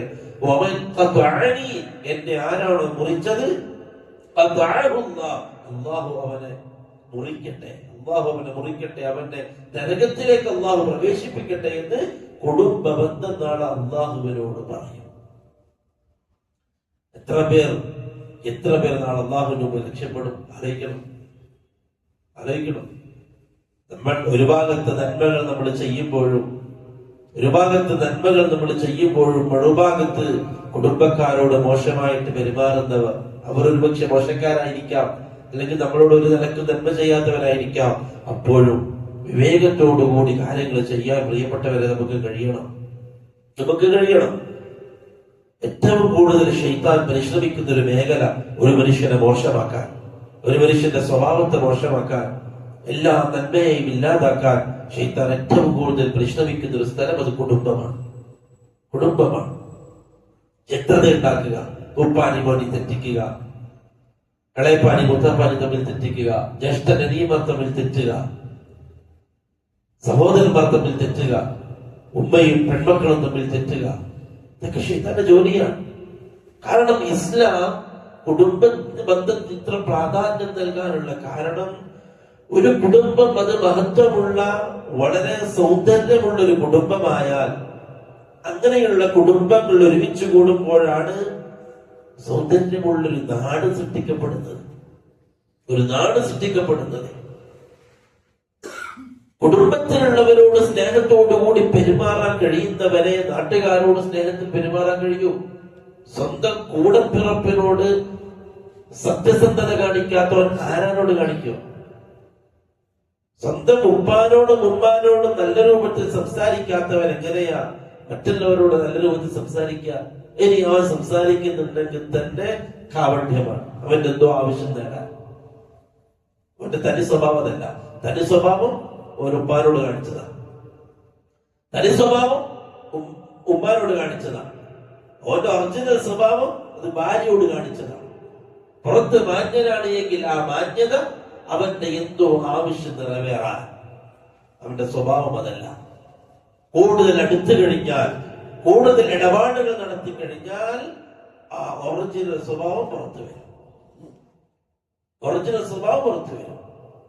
അതുകൊണ്ട് ഏറ്റവും നല്ല രൂപത്തിൽ കുടുംബത്തോട് പെരുമാറുന്നവൻ അവനാണ് ഏറ്റവും നല്ലവൻ. അല്ലാഹു റസൂൽ പറഞ്ഞു, ഖിയാറുക്കും ഖിയാറുക്കും ലിഅഹ്ലിക്കും, നിങ്ങളിൽ ഏറ്റവും നല്ലവൻ നിങ്ങളുടെ കുടുംബത്തോട് ഏറ്റവും നന്നായി പെരുമാറുന്നവരാണ്. ഭാര്യയോട് മോശമായിട്ട് പെരുമാറുന്ന, ഭാര്യയെ തെറിവിളിക്കുന്ന, ഭാര്യയോട് വല്ലാത്ത മോശമായ രൂപത്തിൽ പെരുമാറുന്ന, സംസാരിക്കുന്ന ഒരു വ്യക്തി, ആ വ്യക്തിയാണ് ഏറ്റവും മോശമായ സ്വഭാവക്കാരൻ. ഏറ്റവും മോശമായ സ്വഭാവക്കാരൻ. പുറത്തുള്ള ആളുകളോട് എത്ര നല്ല സ്വഭാവം കാണിച്ചാലും ശരി, എത്ര നല്ല മാന്യമായി പെരുമാറിയാലും ശരി, കാരണം അവന്റെ ഏറ്റവും നല്ല പെരുമാറ്റത്തിന്റെ അർഹത ഭാര്യക്കാണ്. അവനിൽ എന്തെങ്കിലും നല്ല സ്വഭാവം ഉണ്ടെങ്കിൽ ആ സ്വഭാവം ആസ്വദിക്കാൻ ഏറ്റവും അർഹതയുള്ളത് ആരാണ്? ഒന്നാമത്താണ് ഭാര്യയാണ്, ഉമ്മയാണ്, ഉപ്പയാണ്. അവര് കഴിഞ്ഞിട്ടേ ബാക്കിയുള്ളവർക്ക് ഇവന്റെ എന്തിനും അവകാശമുള്ളൂ. അതേ സ്ഥാനത്ത് നമ്മൾ അവരോട് മോശമായിട്ട് പെരുമാറുക, എന്നിട്ട് ബാക്കിയുള്ളവരോട് നമ്മൾ മാന്യത കാണിക്കുക, അത് കപടതയാണ്. റസൂലുള്ളാഹി സ്വല്ലല്ലാഹു അലൈഹി വസല്ലം കുടുംബബന്ധം അത് അർശുമായി ബന്ധപ്പെട്ട് കിടക്കുന്നതായിട്ട് പഠിപ്പിച്ചു. മറ്റൊരു ഹദീസിൽ സ്വർഗത്തിൽ പ്രവേശിക്കാനുള്ള കാരണമായിട്ട് അല്ലാഹുവിന്റെ റസൂൽ എണ്ണിയത് കുടുംബബന്ധത്തെയാണ്. അദുലുൽ ജന്നതി സലാസത്തുൻ, കുടുംബക്കാർ സ്വർഗത്തിൽ പ്രവേശിക്കുന്ന ആളുകൾ 3 വിഭാഗക്കാരാണ്.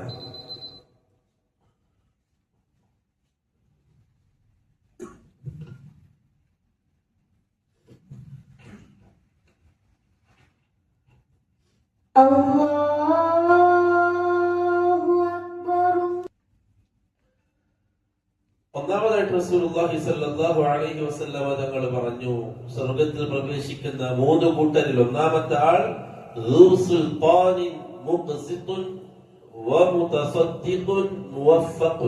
ഒന്നാമത്തെ ആൾ നീതിമാനായ ഭരണാധികാരി, മുതസദ്ദിഖ് ദാനധർമ്മങ്ങൾ ചെയ്യുന്ന ഭരണാധികാരി, മുവഫഖ് നന്മകൾ ചെയ്യാൻ തൗഫീഖ് ലഭിച്ച ഭരണാധികാരി. അതാണ് ഒന്നാമത് സ്വർഗത്തിൽ പോകുന്ന കൂട്ടത്തിൽ ഒന്നാമതായിട്ട് റസൂലുള്ളാഹി അലൈഹി വസല്ലം പറഞ്ഞു. രണ്ടാമത്തേത് പറഞ്ഞു വറജുലുൻ, ഒരു മനുഷ്യൻ, റഹീമുൻ കരുണയുള്ള മനുഷ്യൻ, കാരുണ്യമുള്ള മനുഷ്യൻ, റഖീഖുൽ ഖൽബി ഹൃദയലോലനായ മനുഷ്യൻ, ലികുല്ലി ദീ ഖുർബ അവന്റെ എല്ലാ കുടുംബക്കാരോടും അടുപ്പമുള്ളവരോടും വല്ലാത്ത കാരുണ്യവും വല്ലാത്ത സ്നേഹവും വല്ലാത്ത ലോല മനസ്സുമുള്ള വ്യക്തി സ്വർഗത്തിൽ ഉണ്ടാകും. എല്ലാവരോടും സ്നേഹം, കുടുംബക്കാരോട് എല്ലാവരോടും സ്നേഹം. അങ്ങനത്തെ ഒരു അവസ്ഥ നമ്മൾ കൊണ്ടുവരിക. എല്ലാവരോടും സ്നേഹം. കുടുംബത്തിന് ആർക്കെങ്കിലും ആവശ്യം വന്നാൽ നമുക്ക് പരിഹരിക്കാൻ പറ്റുന്നതാണ് എങ്കിൽ അതിന് പരിഹാരം ഉണ്ടാക്കി കൊടുക്കാൻ നമ്മൾ തയ്യാറാവും. തിരിച്ചൊന്നും പ്രതീക്ഷിക്കാതെ ആ ഒരു അവസ്ഥയിലേക്കൊക്കെ നമ്മൾ എത്തിയാൽ നമ്മൾ വലിയ ദർജയിലാണ്. കുറച്ച് പ്രയാസപ്പെടേണ്ടി വരും. കുടുംബത്തിലുള്ള എല്ലാവരെയും സ്നേഹിക്കുന്ന ഒരാളായി മാറുക, ആരോടും മനസ്സിൽ വിദ്വേഷമില്ലാത്ത ഒരാളായി മാറുക. അല്ലെ റസൂലുള്ളാഹി സ്വല്ലല്ലാഹു അലൈഹി വസല്ലം തങ്ങൾ ഏറ്റവും നല്ല മനുഷ്യൻ ആരാണെന്ന് ചോദിച്ചപ്പോൾ അല്ലാഹു റസൂൽ പറഞ്ഞു, ഹുവൻ നഖി, ഒരു ഹൃദയത്തിന്റെ ഉടമയാണ്, ഹുവൻ നഖിയു പരിശുദ്ധമായ ഹൃദയം, ലാ ഇസ്മ ഫീഹി വലാ ബഗ്യ വലാ ദില്ല വലാ ഹസദ, ആരോടും അസൂയയില്ലാത്ത, ആരോടും പകയില്ലാത്ത, ആരോടും വിദ്വേഷമില്ലാത്ത അങ്ങനെയുള്ള ഒരു ഹൃദയമുള്ള ഒരു മനുഷ്യൻ, അവനാണ് അഫ്ളലുൻ നാസ്. ഈ ഹദീസിലുള്ളത് റജുലുൻ റഹീമുൻ, റഹീമായ മനുഷ്യൻ, റഖീഖുൽ ഖൽബ് ഹൃദയലോലനായ, എല്ലാരോടും ആരുടെയെങ്കിലും പ്രയാസം കാണുമ്പോൾ മനസ്സലിയ, അവർക്ക് എന്താച്ച ചെയ്തു കൊടുക്കുക. ചിലപ്പോൾ ദ്രസക്കാരായിട്ട് ചിലപ്പോൾ ചുറ്റുപാട് ആളുകൾ ഉണ്ടാവും. എന്തിനാ ഓർക്ക് ചെയ്തു കൊടുക്കട്ടെ, ഓര് നിങ്ങളോട് അങ്ങനെ ചെയ്തല്ലേ, ഓര് അന്ന് നിങ്ങൾക്ക് ആവശ്യം ഉണ്ടായപ്പോ നിങ്ങൾക്ക് എന്തെങ്കിലും ചെയ്തു തരുന്നു, പിന്നെ എന്തിനാ ചെയ്തു കൊടുക്കട്ടെ അല്ലെ. ഈ രൂപത്തിൽ ദ്രസക്കാരെ നമ്മുടെ ഇടയിൽ ഉണ്ടാവാം. അതിനെ മറികടക്കാൻ നമുക്ക് പറ്റണം. കാരണം ഇന്നല്ലാഹ ലാ യുദീഉ അജ്റ അമലൽ മുഹ്സിനീൻ. ഇഹ്സാൻ ചെയ്യുന്ന ആളുകളുടെ അമല്, ആ ഇഹ്സാൻ അല്ലാഹു ഒരിക്കലും പാഴാക്കൂല. അല്ലാഹുവിന്റെ വാഅദയാണ്. നമ്മൾ ചെയ്തു എന്നതുകൊണ്ട് നമുക്കൊന്നും നഷ്ടപ്പെടാൻ പോകുന്നില്ല. നമുക്ക് ഇസ്സത്ത് അല്ലാഹു നൽകുമെന്നല്ലാതെ. ഇസ്സത്ത് അല്ലാഹു നൽകും. അല്ലാഹു തരേണ്ടതാണ്. അല്ലെങ്കിൽ വലിയ നല്ല അടിപൊളി ഡ്രസ് ഇട്ടിട്ട് തെളിഞ്ഞ് നടന്നുകൊണ്ട് ഇസ്സത്ത് കിട്ടൂല. ഇസ്സത്ത് അല്ലാഹു തരേണ്ടതാണ്. അല്ലാഹു തരേണ്ടതാണ്. ഇങ്ങോട്ട് മോശമായിട്ട് പെരുമാറി ആൾക്ക് കൊടുക്കുക. അയാൾക്ക് പ്രയാസമുണ്ട്. കുടുംബത്തിൽ നമ്മളോട് അങ്ങേയറ്റം മോശമായി പെരുമാറി നമ്മുടെ ഒരു പ്രശ്നത്തിന് നമ്മൾ ഒരു നിലക്കും നമ്മളോട് സഹകരിക്കാതെ നമ്മളെ വല്ലാതെ ഇടങ്ങേറാക്കിയ ഒരു ടീം. കാലം ഒരുപാട് കടന്നുപോയി. ഇന്ന് അവർ നമ്മളിലേക്ക് ആവശ്യക്കാരാണ്. അവർ ആവശ്യമായിട്ട് നമ്മുടെ മുമ്പിൽ വന്നു. ഈ ഭൂമിയിൽ നമുക്ക് ചെയ്യാൻ പറ്റിയ ഏറ്റവും വലിയ നന്മക്കുള്ള അവസരമാണ്. അവർ നമ്മുടെ മുമ്പിലേക്ക് എത്തി. നമുക്ക് ഇന്ന് ആവശ്യമുണ്ട്. ഇന്ധനങ്ങളെ പൂർണ്ണമായിട്ട് മറന്ന് ആ വരുന്ന ആവശ്യക്കാരന്റെ ആവശ്യം പരിഗണിച്ചു കൊടുക്കാൻ നമുക്ക് പറ്റിയാൽ നമ്മൾ റസൂലുള്ളാഹി സ്വല്ലല്ലാഹു അലൈഹി വസല്ലം തങ്ങൾ പറഞ്ഞ ഈ വിഭാഗം ആളുകളിൽ പെടും.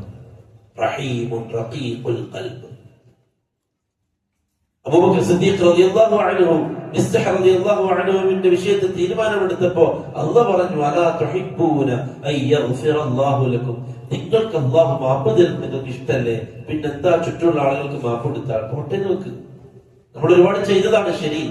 നമ്മളെ പ്രയാസപ്പെടുത്തിയിട്ടുണ്ട്, നമ്മുടെ കുടുംബത്തെ പ്രയാസപ്പെടുത്തിയിട്ടുണ്ട്, നമ്മളുടെ ജീവിതത്തിൽ വല്ലാത്ത പ്രയാസമുള്ള അവസ്ഥകളിലൂടെ നമ്മൾ കടന്നു പോയിട്ടുണ്ട്. ആ സമയത്ത് നമ്മളെ തിരിഞ്ഞു നോക്കാത്ത, ആ സമയത്ത് നമുക്ക് വേണ്ടി ഒന്നും ചെയ്യാത്ത, എന്തൊക്കെ ചെയ്യാൻ പറ്റുമായിരുന്നിട്ടും നമുക്ക് വേണ്ടി ഒന്നും ചെയ്യാത്ത ആളുകൾ ഇന്ന് നമ്മളിലേക്ക് ആവശ്യക്കാരായിട്ട് നമ്മുടെ മുമ്പിൽ വരികയാണെങ്കിൽ അവർക്ക് വേണ്ടി ഇഹ്സാൻ ചെയ്യാം. അബൂബക്കർ സിദ്ദീഖ് റളിയല്ലാഹു അൻഹു മിസ്തഹ് എന്ന വിഷയത്തിലെടുത്ത തീരുമാനം, ഇനി മിസ്തഹ് ഞാൻ ഇതുവരെ കൊടുത്തതിനേക്കാൾ അധികം കൊടുക്കും. കാരണം അല്ലാഹുവിൽ നിന്ന് ഖൈർ അവർ കാണുന്നു. അല്ലാഹുവിൽ നിന്നുള്ള മഗ്ഫിറത്ത് അവർ പ്രതീക്ഷിക്കുന്നു. അല്ലാഹു എന്റെ പാപം അല്ലാഹു മാപ്പാക്കി തരാൻ ഒരുപക്ഷെ ഞാൻ എന്റെ കീഴിലുള്ളവർക്ക് വിട്ടുവീഴ്ച ചെയ്തു കൊടുത്താൽ അല്ലാഹു നമുക്ക് നമ്മുടെ പാപങ്ങൾ മാപ്പാക്കി തരും.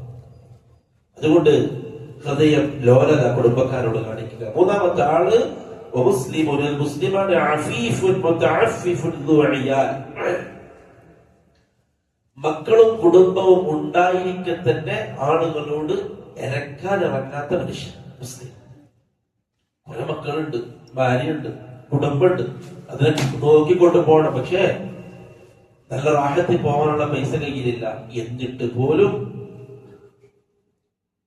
ഇറക്കാൻ എന്തെങ്കിലും പറയാ, യാചിക്കാൻ ഇറങ്ങാത്ത മനുഷ്യൻ.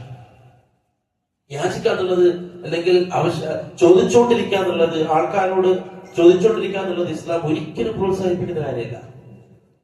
അതേ സ്ഥാനത്ത് അങ്ങനെ ചെയ്യാതിരിക്കാന്നുള്ളത് വലിയ ഇഫ്ഫത്തായിട്ട് ഇസ്ലാം പറഞ്ഞു. സ്വർഗത്തിൽ പ്രവേശിക്കുന്ന ഒരു കൂട്ടനാരാണ്? അവന് കുടുംബമുണ്ട്, ഭാര്യയും മക്കളുമുണ്ട്, അവൻ ആവശ്യക്കാരനാണ്. എന്നിട്ടും ആളുകൾക്കിടയിൽ യാചിക്കാൻ ഇറങ്ങാത്ത മനുഷ്യൻ, അവൻ സ്വർഗത്തിൽ ഉണ്ടാകുമെന്ന് റസൂലുള്ളാഹി സ്വല്ലല്ലാഹു അലൈഹി വസല്ലം. അത് നമ്മൾ ശീലിക്കേണ്ടതാണ്. എന്തിനും ഏതിനും എല്ലാവരോടും ചോദിച്ചുകൊണ്ടിരിക്കുന്ന ആളുകൾ, നമുക്ക് മുമ്പിൽ യാചകരായിട്ട് വരുന്ന ആളുകളുണ്ട്. രണ്ട് കൂട്ടക്കാരാണ് അവർ. രണ്ട് കൂട്ടക്കാരാണ് യാചകർ. ഒന്ന്, അധ്വാനിച്ച് ജോലി ചെയ്ത് ജീവിക്കാൻ അവസ്ഥയുണ്ടായിട്ടും യാചനയെ ഒരു ജോലിയായി സ്വീകരിച്ച ആളുകൾ. അവർക്ക് ജോലി ചെയ്യാനുള്ള ആരോഗ്യമുണ്ട്, നടക്കാനുള്ള കാലുകളുണ്ട്, എന്തെങ്കിലും ജോലി ചെയ്ത് എന്തെങ്കിലും ഉണ്ടാക്കി അന്നത്തെ ഭക്ഷണം കഴിക്കാനുള്ള വക ഉണ്ടാക്കാനുള്ള ശേഷിയുണ്ട്. എന്നിട്ടും പള്ളി വരാന്തകളിലും വീടുകളിലും കയറി ആളുകളിൽ നിന്ന് പൈസ ഒരിക്കലും പ്രോത്സാഹിപ്പിക്കാൻ പാടില്ല. സ്വന്തം അധ്വാനിച്ച് ജീവിക്കുന്നതിന് ഇസ്ലാം അല്ലാതെ പ്രോത്സാഹിപ്പിച്ചു. അതിൽ അല്ലാഹു ബർക്കത്ത് നൽകും, ഐശ്വര്യം നൽകും. എന്നാൽ രണ്ടാമത്തെ ഒരു കൂട്ടം ആളുകളുണ്ട്, അവർ ആവശ്യക്കാരാണ്. അവർ ചിലപ്പോൾ രോഗികളാവാം, അവർ നമ്മളിലേക്ക് എന്തെങ്കിലും സഹായം പ്രതീക്ഷിച്ചു കൊണ്ടുവന്നാൽ അല്ലാഹു പറഞ്ഞു, നിങ്ങൾ അവരെ വിരട്ടരുത്, അവരെ നിങ്ങൾ തള്ളിക്കളയരുത്. ഫഅമ്മൽ യതീമ ഫലാ തഖ്ഹർ വഅമ്മ السائل ഫലാ തൻഹർ. ആവശ്യക്കാരാണ് അവർ, അല്ലാതെ യാചിക്കുന്നതല്ല. അവർക്കൊരു ആവശ്യം, അത്യാവശ്യം വന്നു, അവർ വല്ലാത്തൊരു പ്രയാസത്തിൽ പെട്ടുപോയി. പെട്ടെന്നൊരു ഹോസ്പിറ്റൽ കേസ് വന്നു, കൊടുക്കാൻ പൈസ ഇല്ലാത്ത അവസ്ഥ വന്നു, പെട്ടെന്ന് പൈസ കെട്ടണം, നമ്മുടെ മുമ്പിലേക്ക് ആവശ്യമായിട്ട് വന്നു, ഇന്ന് പ്രശ്നമുണ്ട്, അതുകൊണ്ട് സഹായിക്കണം. അവരെ നിങ്ങൾ എന്ത് ചെയ്യരുത്, വിരട്ടരുത്. അവർ ആവശ്യക്കാരാണ്. അവരോട് അവരുടെ ആവശ്യം പരിഹരിക്കാൻ, പൂർത്തിയാക്കി കൊടുക്കാൻ നമുക്ക് പറ്റണം. സല്ലല്ലാഹു അലൈഹി വസല്ലം തങ്ങൾ പറഞ്ഞു, ജനങ്ങളുടെ കൂട്ടത്തിൽ ഏറ്റവും നല്ല മനുഷ്യൻ, നിങ്ങളുടെ കൂട്ടത്തിൽ ഏറ്റവും നല്ല മനുഷ്യൻ അൻഫഉഹും, നിങ്ങളിൽ ഏറ്റവും നല്ല രൂപത്തിൽ മറ്റുള്ളവർക്ക് പരോപകാരം ചെയ്യുന്നവരാണ്. ഏറ്റവും ഖൈറായ മനുഷ്യൻ ജനങ്ങൾക്ക് പരോപകാരം ചെയ്യുന്നവരാണ് എന്ന് പറഞ്ഞ റസൂലുള്ളാഹി സ്വല്ലല്ലാഹു അലൈഹി വസല്ലം. അതുകൊണ്ട് പ്രിയപ്പെട്ടവരെ, കുടുംബ ബന്ധം വളരെ പ്രധാനപ്പെട്ട ഒന്നാണ്, വളരെ ഗൗരവത്തിൽ നമ്മൾ എടുക്കേണ്ട ഒന്നാണ്. നമ്മൾ പിണങ്ങി നിൽക്കുന്ന ആരെങ്കിലും ഉണ്ട് എങ്കിൽ, കാലം കുറെ ആയിട്ട് നമ്മൾ അവരോട് തെറ്റി നടക്കുകയാണ് എങ്കിൽ, അവരോട് പോയിട്ട് സലാം പറയേണ്ട സമയം അതിക്രമിച്ചു. പറയണം, അത് വലിയ ഇസ്സത്തായിട്ട് കാണണം.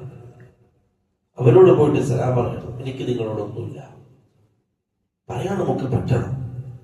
പിന്നെ ആയിരിക്കാൻ പറ്റുക, നമുക്ക് പറ്റിയിട്ടില്ലെങ്കിൽ പിന്നെ ആയിരിക്കാൻ പറ്റുക, നമ്മൾ ചെയ്തിട്ടില്ല. അതാ പറഞ്ഞത്, കുടുംബത്തിൽ അടുപ്പക്കാരിൽ ഒരാളും തന്നെ നമുക്ക് പ്രയാസമുള്ള ആരുണ്ടാവാൻ പാടില്ല. നമ്മുടെ മനസ്സിൽ വിദ്വേഷമുള്ള, നമ്മുടെ മനസ്സിൽ ഈർഷ്യതയുള്ള, വെറുപ്പുള്ള ഒരാൾ നമ്മുടെ കുടുംബത്തിൽ ഉണ്ടാവാൻ പാടില്ല. അവർ നമ്മളോട് മോശമായി പെരുമാറിയ ആളുകളാണെങ്കിൽ തന്നെ അത് രണ്ട് കൊല്ലുകൊണ്ടും കടിച്ചമർത്തി അവർക്ക് മുമ്പിൽ സലാം ചൊല്ലി അവരോട് അടുപ്പം കാണിക്കാതെ നമ്മൾ ശ്രമിച്ചാൽ ഈ ഭൂമിയിലും നാളെ ആഖിറത്തിലും അല്ലാഹു വലിയ നേട്ടങ്ങളാണ് നമ്മെ കാത്തിരിക്കുന്നത്, അല്ലാഹു തരാനിരിക്കുന്നത്. അല്ലാഹു സുബ്ഹാനഹു വ തആല ആ രൂപത്തിൽ അമൽ ചെയ്യാനും പഠിക്കാനും അമൽ ചെയ്യാനും അല്ലാഹു തൗഫീഖ് നൽകട്ടെ. നല്ല ഒരു കുടുംബനാഥനായി, നല്ല ഒരു കുടുംബത്തെ സ്നേഹിക്കുന്ന ഒരു കുടുംബിനിയായി ജീവിക്കാൻ അല്ലാഹു നമുക്ക് ഏവർക്കും തൗഫീഖ് നൽകി അനുഗ്രഹിക്കട്ടെ. അഖൂലു ഖൗലി ഹാദാ വഅസ്തഗ്ഫിറുല്ലാഹ ലി വലക്കും വലിജമീഇൽ മുസ്ലിമീന വൽ മുസ്ലിമാതി വസ്തഗ്ഫിറൂഹു ഇന്നഹു ഹുവൽ ഗഫൂറുർ റഹീം. അസ്സലാമു അലൈക്കും വറഹ്മത്തുള്ളാഹി വബറകാതുഹു.